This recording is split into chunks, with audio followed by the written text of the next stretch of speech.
It's my pleasure to introduce my friend and colleague Lara Fowler from Penn State. I first met Lara about 8 years ago on a large multi-state USDA funded project where we were studying the outcomes of stakeholder engagement. Lara is the Penn State Chief Sustainability Officer. In this role, she is fostering more interdisciplinary education and research related to sustainability, helping make Penn State operations more sustainable, including working towards a goal of decarbonizing the university by 2035 and meeting the land-grant mission of Penn State.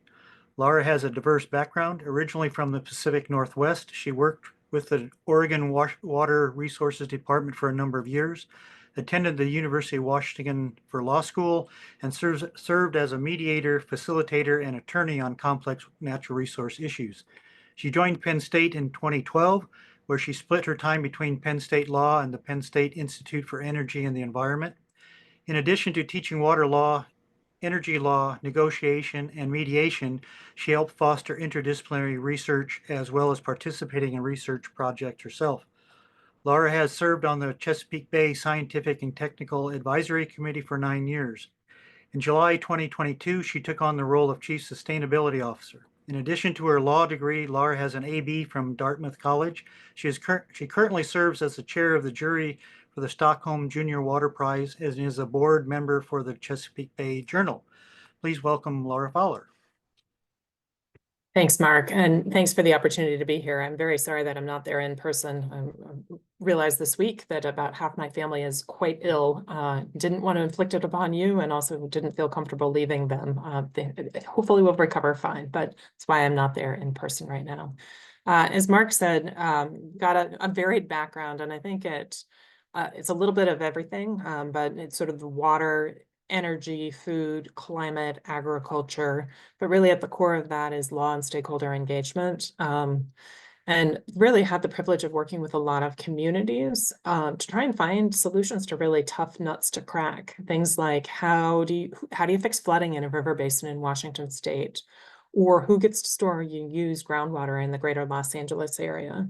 So multidisciplinary questions where science meets law meets policy usually meets a whole lot of we don't trust each other, and yet we're supposed to do something. How do we approach that?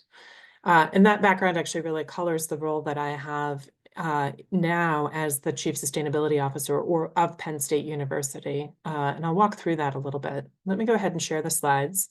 But one question that I actually have for all of you is, what brought you to today's seminar? And I don't know if people want to take themselves off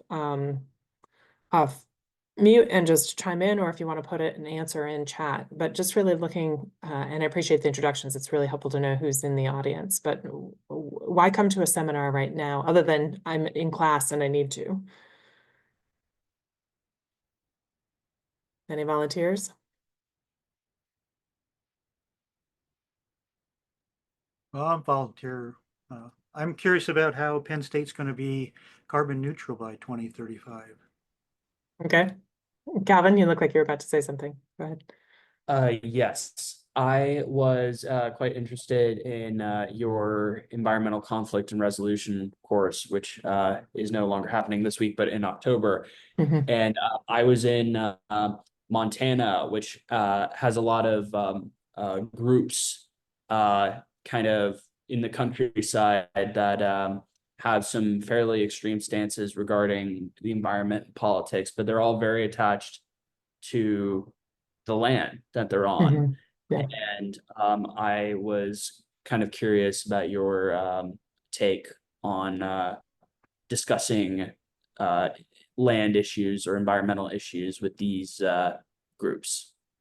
Yeah. And I am teaching a short course. I think I've been working with Mark to reschedule it into October if people are interested. And again, apologize for the shift in that schedule.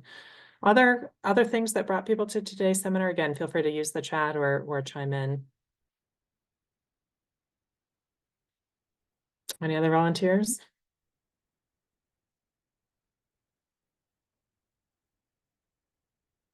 So maybe I'll leave that, and people can respond in chat. What I want to do today is just give a very quick overview of what I think about some of the challenges are, how Penn State is approaching things, why I think this matters in general to a land-grant institution, which University of Nebraska-Lincoln and Penn State both are, And then really just open it up for discussion. So my rule of thumb is that there are no dumb questions. I've been a mediator and facilitator for long enough that people don't tend to want to raise their hand and look stupid, but really I'm happy to answer anything I can, or I'll tell you if I can't. So if you've got a question as we go through, go ahead and drop it into chat. I'll probably hold them until we get to the end and then just really open it up for a conversation. So let me go ahead and share a screen here. I'm just making sure that I'm actually sharing the full screen still. I think so. So bridging the differences and finding solutions, what's the need and opportunity for universities to partner with our communities for sustainable solutions? This is on my mind all the time, in part because of the nature of the challenges that we're dealing with, right? We're working with communities that are thinking about what's the quality of life? Are we safe? Are we resilient? Can we get someplace? A lot of discussions of just diversity, equity, inclusion, and belonging.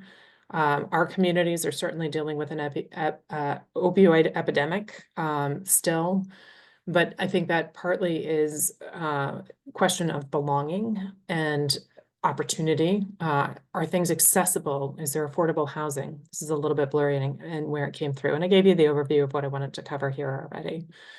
So example challenges, and just pulling some headlines from Nebraska. You're dealing with extreme heat. You're dealing with floods. This is from 2019, massive floods in a lot of different parts of the state. Climate action plans, agriculture, solar, renewables, weatherization, all sorts of questions that are pretty significantly challenging. And this is just, kind of a quick snapshot. I don't need to tell you the challenges that your communities are facing and seeing. In a lot of ways, I'm sure they're not actually that different from what Pennsylvania is seeing. How do we promote healthy and sustainable agriculture in a globalized economy? How do we make sure our communities have resilient infrastructure, even as we're seeing way more extremes? Lots of questions that are in common really pretty much everywhere in the world right now. So at Penn State, as a land grant, we're a little bit unusual in that we have our main campus is called University Park, has 50,000 students. Overall, our whole system is 89,000 students. We are 24 campuses. So the biggest one is really big, and then our smallest are 200 or 300 people. But we have a footprint in really pretty much all the counties because of our extension across the whole of the Commonwealth. We have 67 counties, we have 67 extension offices. We have launch boxes that are doing innovative work, number of centers both in Pittsburgh and Philadelphia. We have OLLI stands for, and it's intergenerational learning. I can't decode the acronym. We have business development centers. Shavers Creek is an outdoor educational center. We have a Justice and Safety Institute, and then we have public radio, public TV. And so it's a really interesting space to be from. Mark gave you my background, not from Pennsylvania originally, but I've been fascinated to be in the Commonwealth of Pennsylvania. It's not a state, by the way, it's a Commonwealth. And that dates to the creation of the country.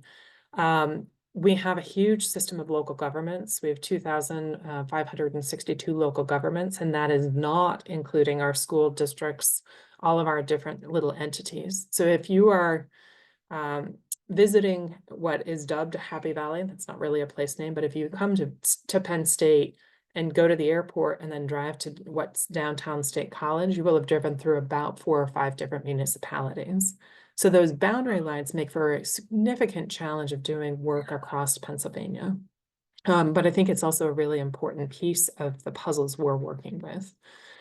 We're working with a definition of sustainability as the simultaneous pursuit of human health and happiness, environmental quality, economic well-being for current and future generations. Not a surprise, people talk about sustainability as being the triple bottom line.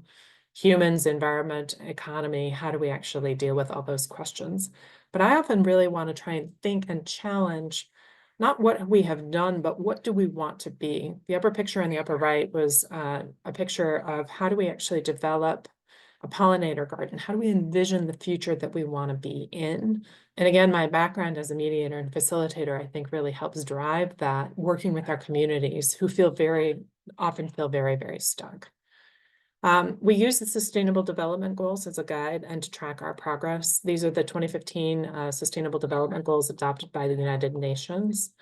And if you reframe them, really thinking about how does the biosphere work with society, work with the economy, and it's very small up at the top, but I think probably the most important goal for me is partnerships for the goals. How do we work together to actually find solutions to really, really intractable questions? Here at Penn State, we're working on a number of different areas, just kind of rough cut of these. What are our student activities in the academics, research, our operations, our outreach, and engagement across the Commonwealth? And I'm going to drop these into 3 buckets instead of those 5. But how do we really foster interdisciplinary education and research? Make sure our own house is in order, right? We are a big city or a little city that we own all of our own facilities, water, energy, sewer, et cetera. And then how do we really help build a more resilient Pennsylvania by working with those communities? And it's really hard because they don't stay neatly in any one bucket. They're kind of intertwined in a bunch of different ways. So in the education front, last week I actually had a chance to go to a conference in Seattle. There's a new sustainability society that basically is pulling together a lot of big universities across the US and beyond. And the discussion of interdisciplinary education related to sustainability came up in a bunch of different ways. Universities like Arizona State have spent a lot of time focusing on it for a long time, so have Stanford and other places like that. Penn State, we have something like 400 different classes related to sustainability. We have a minor. We have really good interdisciplinary institutes to try and draw research together, and again, the land-grant mission. So our students are quite focused in this space, really trying to think through what that looks like. We have presidential recognition of the need for sustainability literacy, in part driven with our faculty senate. We're focused on student success, right? How do we really match what the students are interested in with workforce needs? And it's interesting to be talking with a lot of potential employers who are basically saying, look, I need students who can think. I need students who can take really complicated information. I know that some of the students on here are thinking about systems, right? Can you understand systems? Can you cross boundaries? And can you work with people to solve these issues? Don't give me somebody who can just straight memorize something. Give me somebody who can really think creatively about things. I'm focused on experiential learning and trying to think about how to scale it up. And I'll spend a little bit more time on that in a moment. New career opportunities and employment readiness. It's interesting because in the sustainability jobs, sustainability wasn't anything I ever thought of studying. And my background really is deeply seeped in water. And so to become something like a chief sustainability officer really was happenstance and accident. It wasn't oh, this is what I want to do. It was a number of things that led me into this current position. But as we've started to actually document what are these jobs called, realizing we need new names, right? It may be a conservation professional, but it may be something else too. Where are they showing up? And it turns out sustainability related or conservation related, biodiversity related are in a lot of different places. I, in fact, need somebody who's very good at accounting to help us with greenhouse gas emissions and accounting, as much as I may need somebody who understands the flow of water. And so how do we bridge those different disciplines to build teams of strength? A lot of internal faculty discussions, and we're working with a faculty committee on how to move this forward. And ideas are always welcome. We're happy to learn from others too. So I want to give you 2 examples that really are kind of the core of what I wanted to share today. We have something called the Sustainables Community Collaborative. This program has been in place for about 12 years. And I have a full-time staff person, I think we're on our 3rd coordinator for this role, whose job is to really match classes and capstone projects with community needs. Pictured in this is a group of students that's working with a very small town of Williamsburg, Pennsylvania on potential solar development. It's a solar class, a solar design class, where the students are learning how to design a solar project. And instead of just doing it as a project, they are doing it in a way that helps further what that community needs. The community itself may be interested in doing solar, but doesn't have the resources, the time, the money, the expertise. A lot of our communities are really very small. I mentioned that already. We're working with the Huntington County Fire District, who has volunteers, and then a half-time administrator who's interested in doing solar. And so what they can do is get a preliminary design from students, potentially go out and look for funding or project help, and then actually work to take that design into what you might actually build. Over the last, we did a look back from 2012 to 2022, and over that 10-year period, we had more than 4,000 students work through classes that were very much deliberately working with communities, 113 different community partners, and 400 different projects. And these weren't just a class on agriculture. It was sometimes a human resources class, a marketing class, right? Was one of my favorites I worked with a few years ago to actually pitch one of the problems that we have at Penn State, which is our stadium is very big, fourth largest in the world, I think. And when we have a football game, we have a lot of garbage. And it basically was like, what are the ways to get fans to think about the amount of waste they leave behind and do a better job with their recycling? So I pitched the question to the students and got really good responses back. The instructor afterwards basically said those students engaged with that question because they could imagine it. It was a real world question. And they gave us resources back that were really quite helpful and very innovative. So we're really trying to think about how do we engage with the communities we're in. Picture on the right is we recently won an award from the Borough of State College, which is where the big main Penn State campus is actually located, for the outstanding contributions of quality of life and basically bridging that town-gown relationship. We sat down this summer with Tom Fontaine, who's the borough manager, and basically brainstormed about 25 different projects where they need help, and students or classes could really help them with it. So we're trying to figure out how to scale this up because we can handle about 20 to 30 classes a term. But past that, it's really going to take more help. So we're kind of in a transition of trying to think about how to make this bigger. Different program that is a little bit newer is the Local Climate Action Program. We took this on, this is our third year. It's about the 5th or 6th year of the program overall. But in this program, we are basically, let me just pull all these up.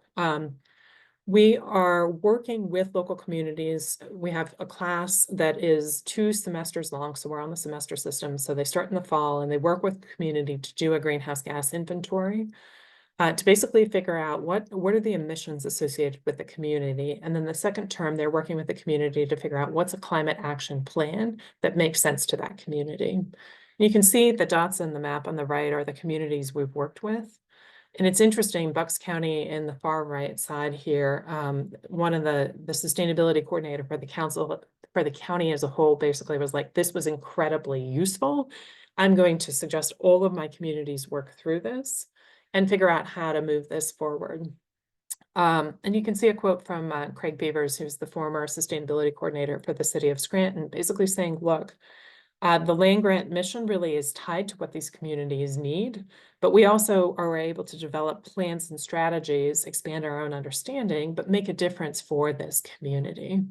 And so the students are learning by doing, they're working with community on that professional engagement.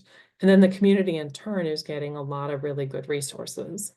So Sustainable Communities Collaborative, kind of one class at a time. This is larger, more extensive, deeper engagement, much more hands-holding, very much focused in this space.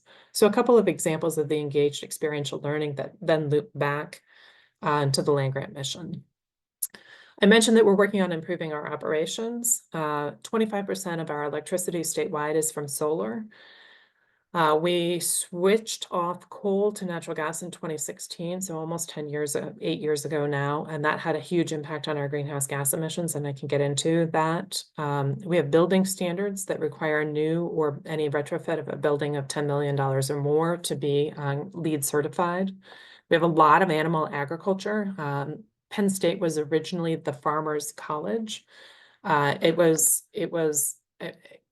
Farmers High School, then turned into a Farmers College. But our College of Ag Science is absolutely fundamental to what we do. And so we actually have a committee looking at agricultural emissions and how to reduce them. Big campus, small campuses, but really trying to think about active transportation.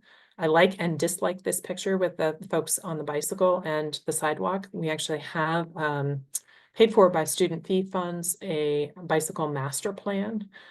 Because I'm sure, much like UNL, we have people on bikes, we have people on foot. We also have more and more, even though it's illegal in Pennsylvania, people on scooters or electric bikes. And so what you're seeing actually here in this picture, the orange bike is an electric bike, great for alternative transportation mechanisms, but bad because they move faster and quieter than a pedestrian might. So really trying to think about active ways for people to get around what's a very big campus. Waste and waste management is an area. I had a lot of conversations with my colleagues last week while I was in the Seattle conference. This is Sunday morning, very early after a football game, where students are coming out to help us pick up the recycling from within the stadium. I know Ohio State actually has a lot of their waste separation done by folks in the local prison. Variety of ways to deal with this, but we're doing a fair bit in this space, and we have a huge way to go. We have an active student farm with student interns. I actually had a chance to have lunch with them this summer out there. It's like 20, 25 interns. A lot of the food then goes back into our own operations, thinking about how do we actually deal with our twin problems of food waste and food insecurity. A lot of our students are hungry, which is not acceptable. We also compost or throw away a lot of food. So how do we improve that? How do we draw on more local food supplies, even from our local community gardens, into what Penn State serves? The port contract, the drink contract for Penn State is with Pepsi. We have a 10-year agreement and a lot of sustainability related attributes into that. This picture here was from about 3 weeks ago. In the contract with Pepsi, basically said that they have to do delivery using electric vehicles.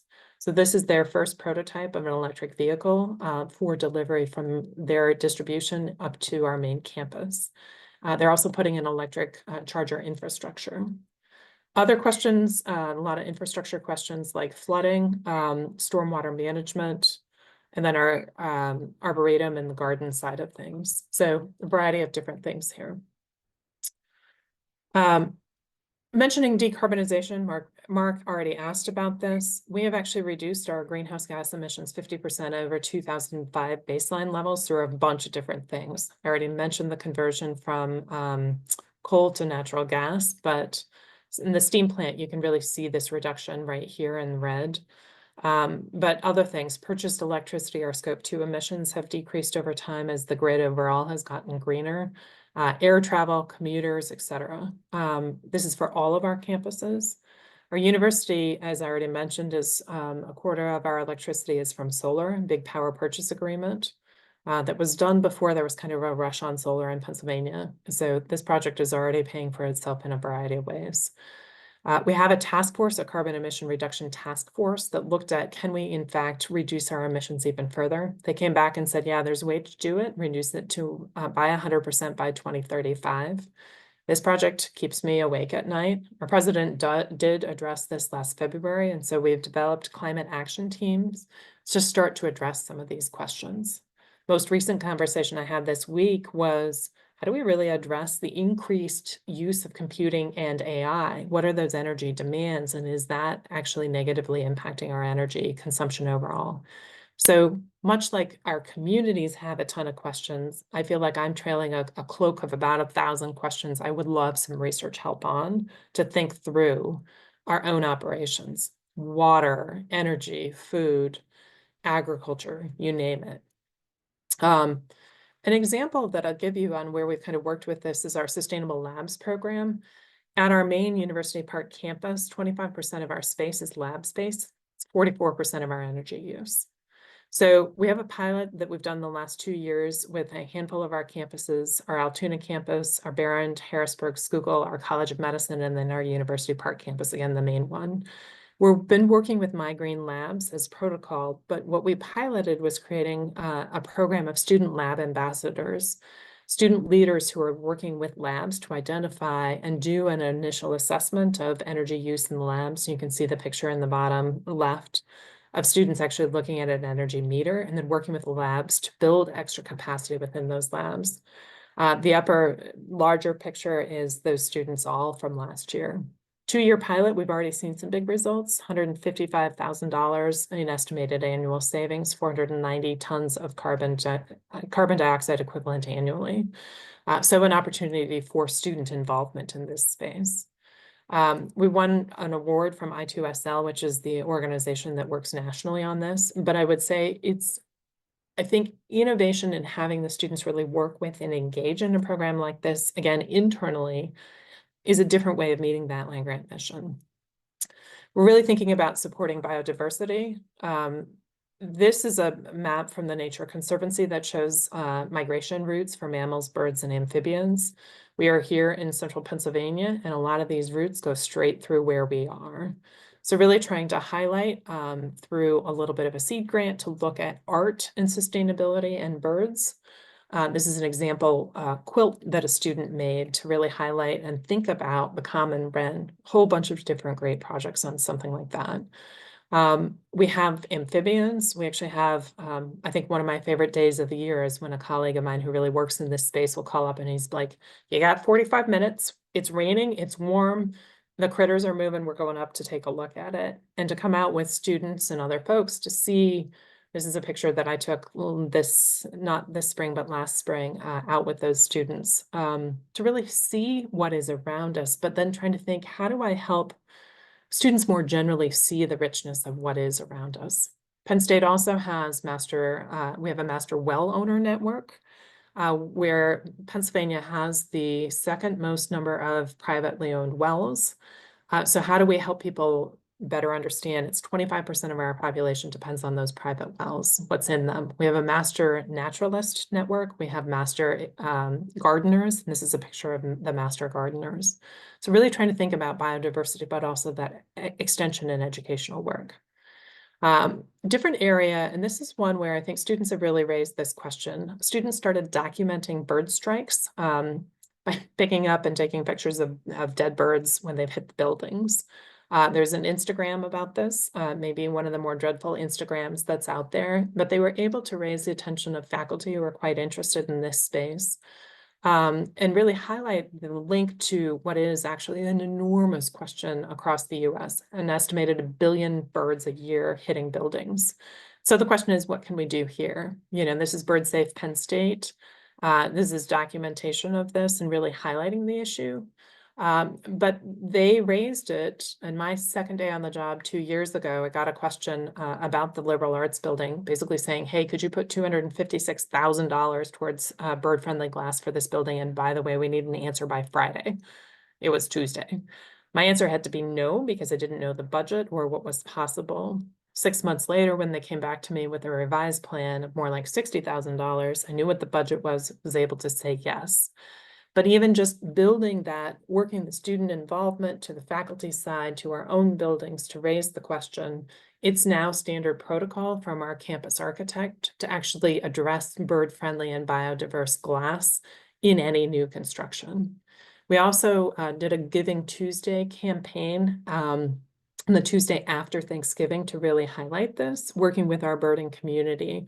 And we had the most individual donors in 24-hour period. We raised $16,000 to go back and retrofit and address some of our buildings that had problematic areas.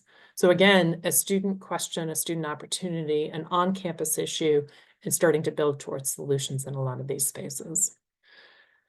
We're thinking about how to really support our land-grant mission. I already showed you this, but is that through community events, community engagement, where we just promote an understanding and highlight awareness of this. This was at our Berks campus. Do we have an expo where we're celebrating what the student work is? We usually end up at the end of each term, about 250 people coming to that expo.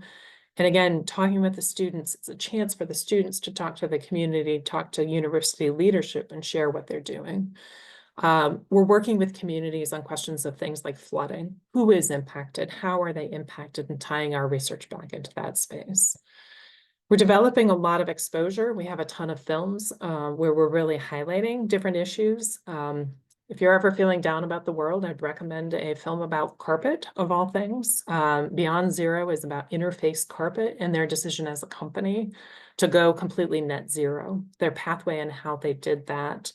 was the highlight of a showcase film we did last year. We do these events hybrid in part because our students are all over the place.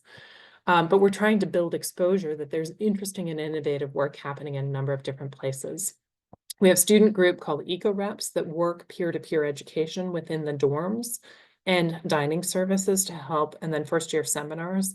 They're also helping with things like football games and tailgating to really just help people understand there's different ways of approaching things. This is an example in our Bryce Jordan Center during an event.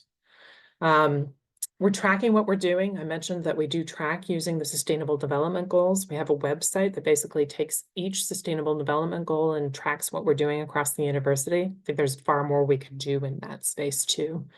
Our Faculty Senate requires a report every 2 years about sustainability-related research. That by itself is a really interesting exercise because if you look at the Sustainable Development Goals, they could be everything that you or we are doing. But we do work with the ASHE STARS program. ASHE is the Association of Sustainability in Higher Education. STARS is the Sustainability Tracking, Assessment, and Rating System. It's a lot of data about universities and what they're doing behind the scenes. All of what's collected is publicly available for any university. And if you're a student curious about a research project, this is a place to go look. We do well in rankings, and we are using these rankings in part to reinforce with our own leadership that this matters, both nationally, but also internationally to recruit students. And then we celebrate. We give out awards both to students and faculty on sustainability-related impacts that they're making with their work.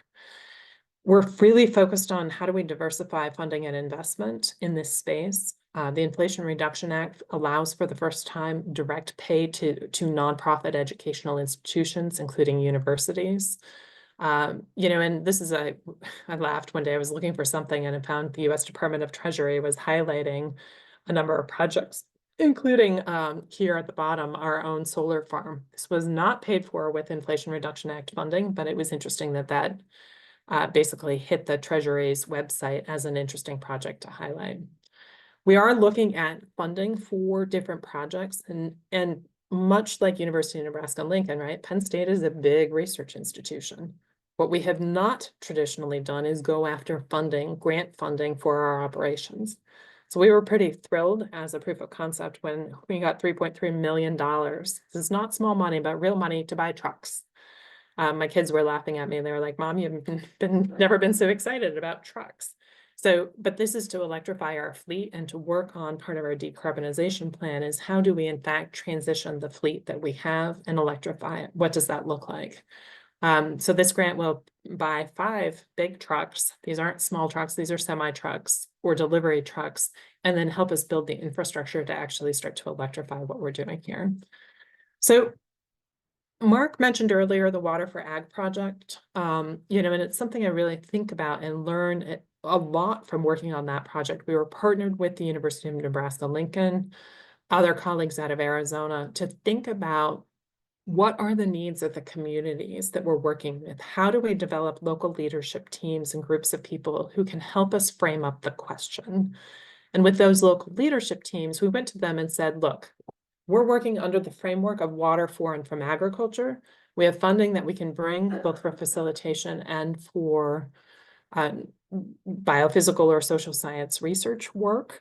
What would you like to address? 5 different local leadership teams developed, 2 in Pennsylvania, 2 in Nebraska, 1 in Arizona. And they each came back with very different questions. They started with, are you for real? You're not here to tell us what to do. You're here to ask. And we're like, yes.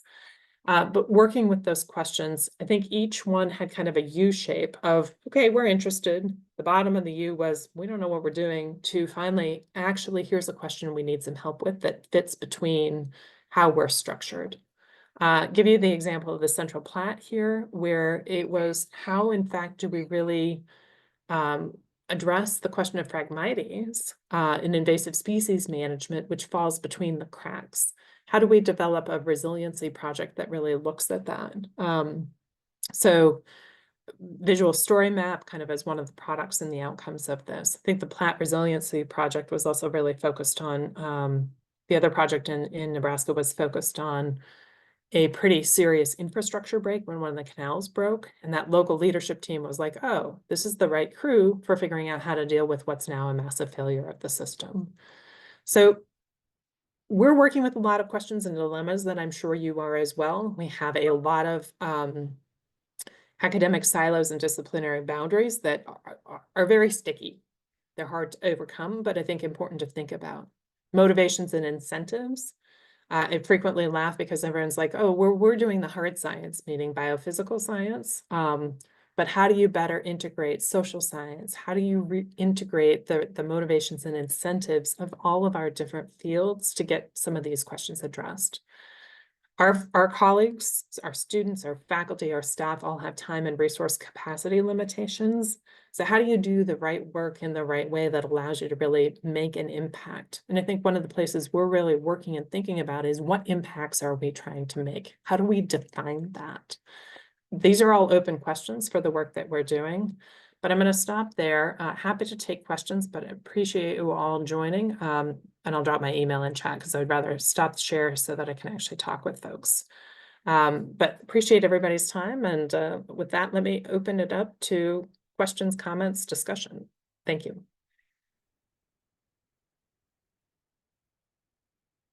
What questions do you have, Kevin?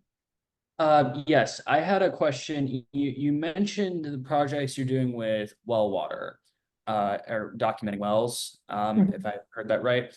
Are you doing any projects at Penn with water treating, or water treatment, specifically with gray water? Sure. Yeah, so and just one small distinction is that University of Pennsylvania is different from Penn State. There's a lot of confusion. Nope, that's okay. There's a lot of confusion about that. So Penn State, yes, and actually we have a project that dates. So in the 1960s, actually, the main Penn State campus it's funny, I've visited here. It's put in a very funny place where we're just not in a place with a ton of water. Our local creek, Spring Creek, and then the system of water around it, it's pretty small for the size of campus and the size of the community we're in. We're in an area with a lot of karst and a lot of groundwater, which is really why we can exist where we are. But the sewage treatment in the 1960s from Penn State was put kind of treated, but maybe less so than it needed to be, back directly into Spring Creek and resulted in a fish kill. And citations from the Pennsylvania Department of Environmental Protection. So starting in the 60s, actually, there was, I think, a consent decree where Penn State created and runs today. We have a tertiary treatment system that basically treats, and then we ship our water up to spray fields and we land apply it, and have since the 60s in what's called the living filter. So a huge amount of research has gone into that gray water set of questions. We have over time, our operations folks have laid a whole system of purple pipes trying to move towards a water reuse system. Interestingly enough, as we've been working with our athletics to say, hey, this is a much cheaper source of water. You don't need to use potable water to irrigate your fields. Reaction we're getting from people now is, ooh, that's gross. Like, people have done non-potable water reuse for athletics fields for a lot of years. Can we actually bring science to bear on a question like that? Can we look at what's happening in California? How do we get past that kind of ick factor? Which again, having worked in California, they've worked through a lot of years of, but it's an interesting space in the East. So yes, a lot of research in that. If you're interested in that area, I'm happy to connect you with my colleagues who are working directly day to day with that. Other questions or comments? Thank you. Yeah.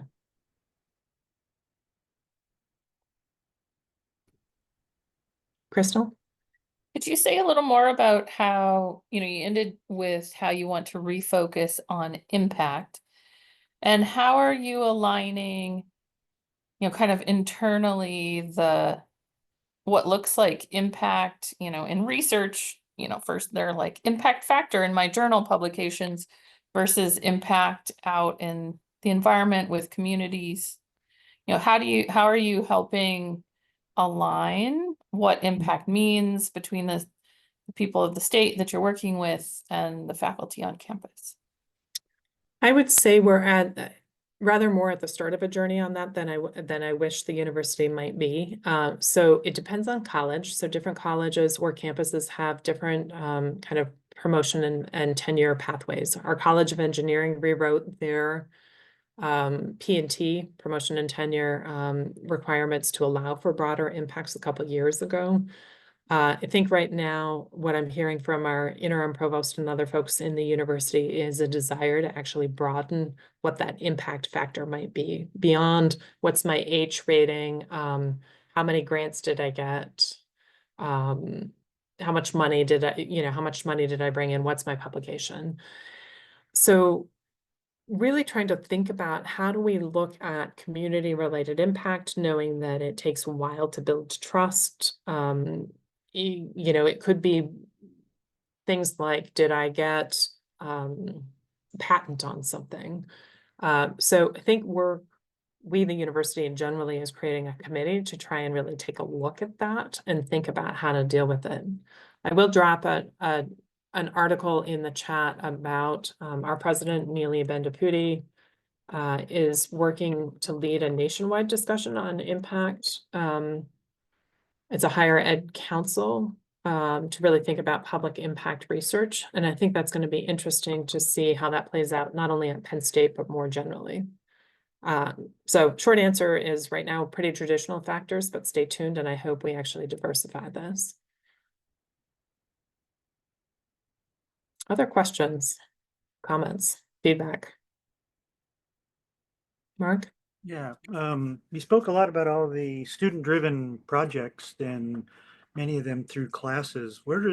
Do you have some like onboarding orientation, or if a student will come into campus and they're really interested in sustainability and getting involved, they start at your office, or they just take a class they think might lead to something, or what's some early steps that gets them started early on in their involvement in these student-driven activities?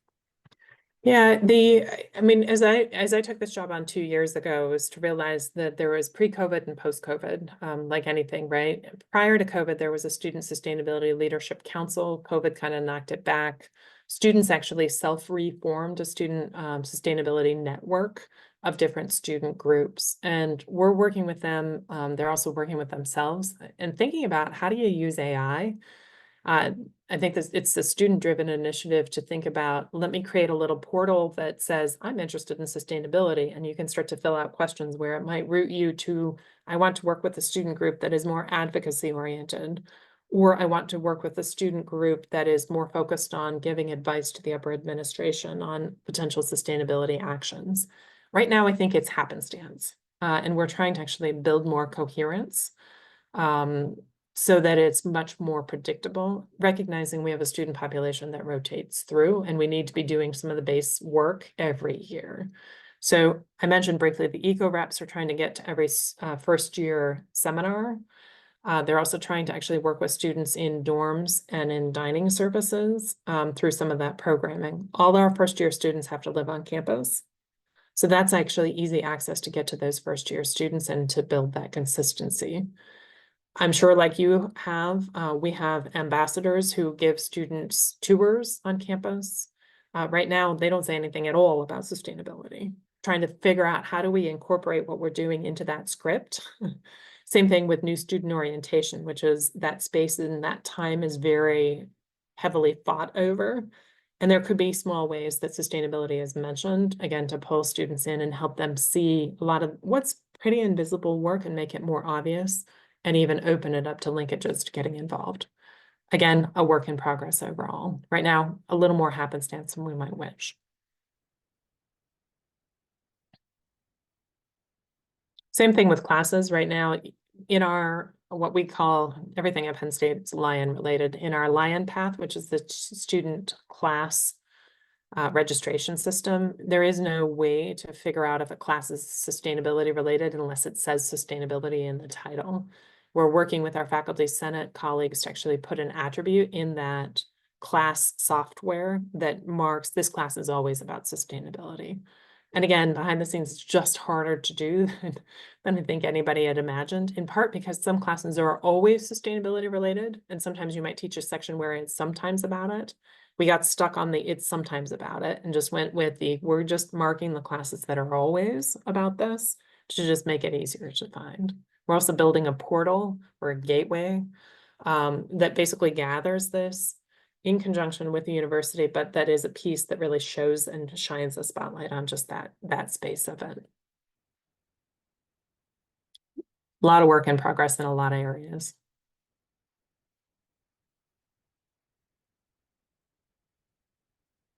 Other feedback? Are there things that you guys are working on that you're like, this makes me think of this and you should know about it? Again, just really wanted to open it up for conversation or a discussion.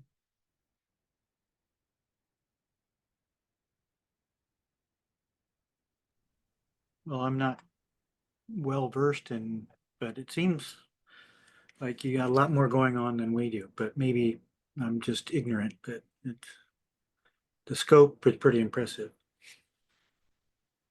But I think about, I mean, a lot of the work that the Doherty Center, for example, with water, the work you guys are doing with drought, really, I mean, I use a lot of products coming out of the University of Nebraska-Lincoln in the water space. So if you think about community, I just was at World Water Week, as were a number of your colleagues a couple weeks ago in Sweden, and I would give you back that a lot of what you were doing across the university shows up in international spaces. And that's a space where we're actually really trying to think of how do we, if our students are on a study abroad program, what sustainability look like in that space? So our colleagues through our Penn State Global Office created a stay home incentive. Instead of always hopping on Ryanair to go across Europe to another place, right? Can you get an incentive to stay in the local city that you're studying in and go visit a museum? So thinking about the global aspects of it, the exchange of research, the exchange of information and data, to me are all pieces of sustainability, even if that's not what they're called. And again, I see a lot of the work from University of Nebraska-Lincoln coming through in a lot of spaces that I encounter. That makes you feel better, Mark. Thank you. But I think it's a challenge, again, for all of us who are in land-grant institutions to think about, well, what is our role? And I think one of the things that's really interesting to me working on research projects, researchers will often say, well, I know what I'm going to do. I'm going to go tell a community what they should do. And if you do that, what's the reaction of the community? It's usually like, who are you? Why are you here telling me what to do? Versus sitting down and saying, hey, how do we partner? How do we build trust? How do we frame up these questions together? And then how do we work together to find solutions? Knowing that there are very different time scales. A community time scale and expectation might be very different from work done for a PhD, for example. And that mismatch, I think, Mark, you and we've spent a lot of time talking about this, can be a really big challenge. So, John, you put your screen up. Do you have a question or comment? No, not really. I was just getting ready to maybe close things down once we're finished, but there's no rush. So if there's other questions, let's continue the discussion. Sure.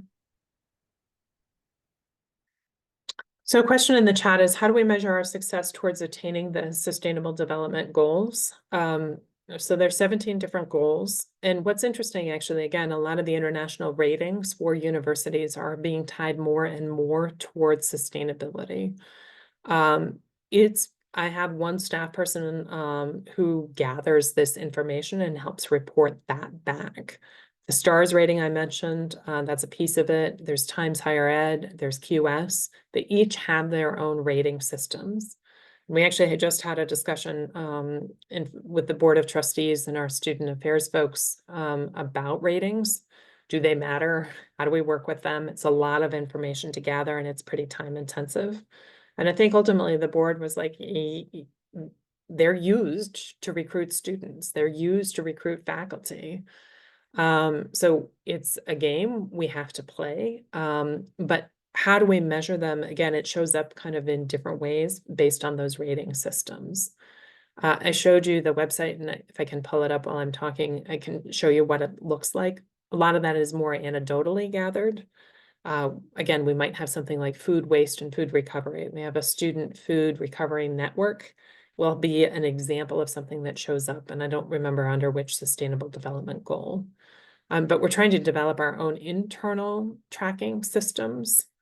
And again, starting to think more and more, I am only barely understanding how AI might fit in this world, but saying we have big chunks of data that we're maybe underutilizing to turn into actionable information.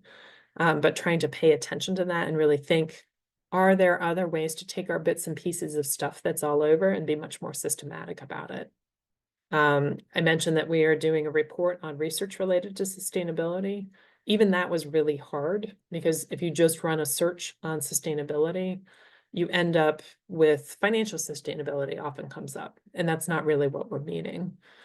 Penn State uses, we have our system through, it's called PURE, P-U-R-E. I don't remember what it stands for, but it's tracking our researchers through an Elsevier database.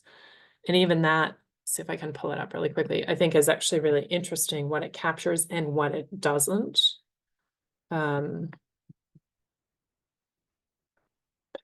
Just to give me a second. Because I think it undercounts the sustainable development goals quite a bit as well. So this database is set up so I can put in, find research at Penn State. And if I'm curious about water, I can run it. It's got 5,000 researchers across the university.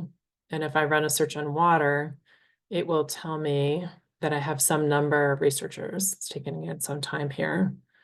Usually it's about 700 researchers. I'm not quite sure why it's not coming up. But if I click on Sustainable Development Goal 6, it will show me that I have 76 researchers. So there's a far cry between, in general, how much water might show up in somebody's research portfolio versus what it shows up. Yeah, so at 837 versus 76. So internally, again, still trying to figure out why there's disconnects in something like that. So we're still a work in progress, but there is a lot of data, there's a lot of information. But things like research, right? How can we label things then allows us to better track it. Are we working on obtaining it, or are we working on researching in those areas? I think in general, as people are looking at the sustainable development goals, a recent report just came out basically saying the world's not on track to meet them. But even having the framework gives language and names and meaning to what we're trying to do, and I think has given us a way to create a roadmap to work towards some of these things. Definitely not perfect. Yeah. Other questions or comments?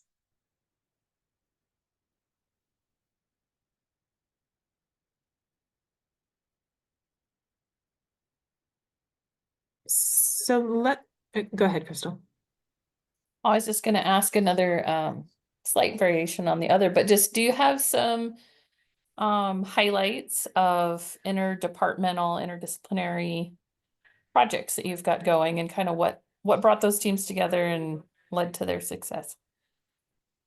Yeah, working on one project right now related to renewable natural gas. We're actually partnered, Penn State is partnered with Iowa State on a project to look at what's the potential for bringing anaerobic digestion together with more biomass, prairie or other kinds of cover crops or something like that. And I think that's come out of within the Penn State side of it, it is researchers working on a range of things from literally the how do you break down biomass and the anaerobic digestion side of things to extension folks, to folks working on the funding and financial side of things, to law and policy. I'll take my sustainability hat off and put my lawyer hat on.